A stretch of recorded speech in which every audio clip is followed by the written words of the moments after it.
başında. Tez kararını ver.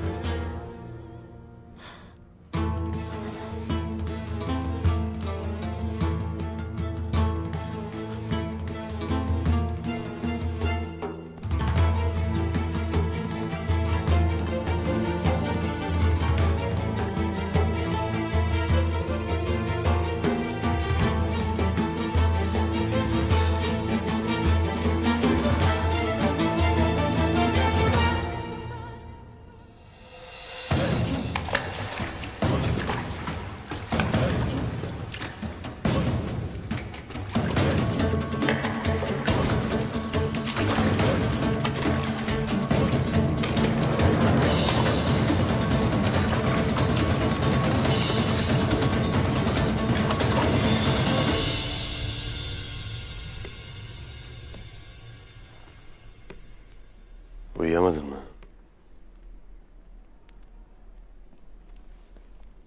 Yarın toyda kardeşimin idamını isteyecekler. Nasıl uyuyayım? Bırak toyu idamı.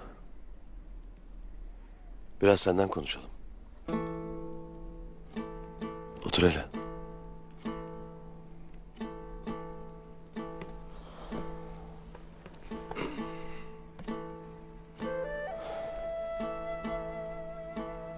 Bir de yengemden.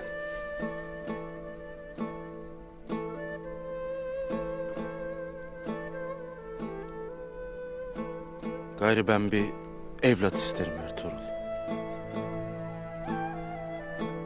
Bir de huzurlu yuva. Lakin ikisini de Selcan'da bulamam. Ona dedim. Açık açık konuştum. Başka bir hatun alacağım dedim. Dedim razıysan benimle kalırsın. Değilsen seni boşarım. O ne dedi? Hiç. Ya Ertuğrul, yarın toyda idamın konuşulacak Allah aşkına. Bizim burada konuştuğumuz mevzuya bak. Allah'ın takdiri neyse o olur ağabey.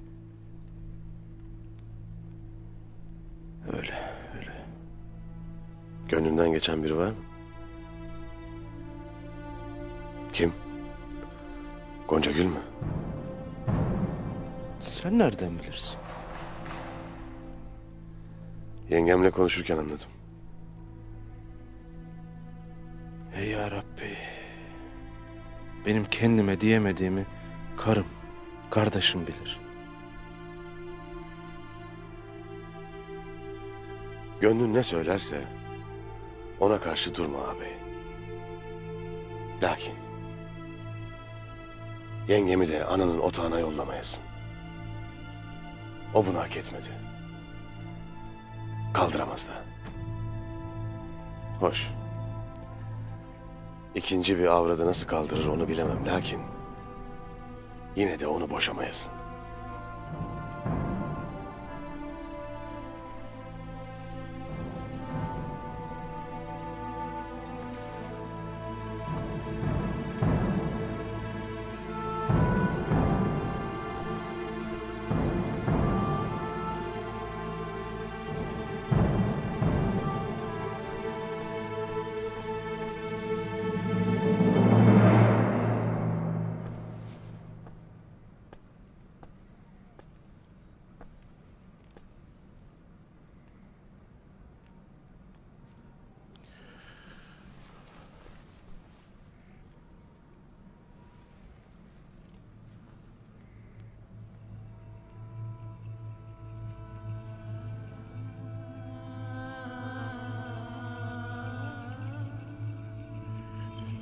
Bacım,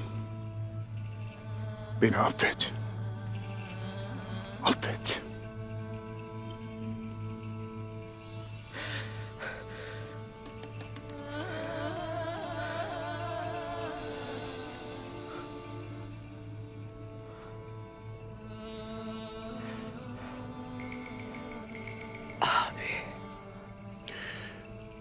Çok şükür iyisin.